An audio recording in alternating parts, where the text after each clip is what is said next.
Bola raz jedna malá kačička a volala sa Pip. Mala žlté páperové perie a oranžové nôžky. Pip veľmi rada plávala v rybníku a hľadala chutné chrobáčiky. Jedného dňa, keď Pip plávala pri brehu, zbadala veľké zelené oči, ktoré sa na ňu pozerali. Kto si? Spýtala sa Pip opatrne. Z trávy vyskočil veselý žabiak s veľkými očami a širokým úsmevom. Ja som Kvako. A ty si kto?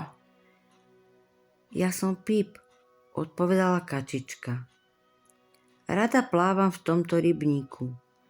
To je skvelé, povedal Kvako. Ja zase rád skáčem a chytám muchy na brehu. A tak sa kačička Pip a žabiak Kvako stali priateľmi. Jedného slnečného dňa sa Pip a Kvako rozhodli, že preskúmajú okolie rybníka. Pip plávala popri brehu a Kvako poskakoval popri nej.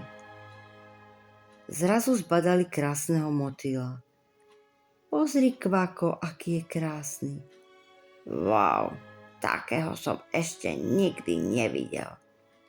Motýl tancoval vo vzduchu a Pip a Kvako to s ním úžasom sledovali. Poďme za ňou, navrhol Kvako. Motýl zamával krídlami. Dobrý deň, aké milé stvorenia ste vy. Ja som Lily a rada tu lietam. Pip a Kvako sa na seba usmiali. Bol to krásny deň plný objavov a priateľstiev.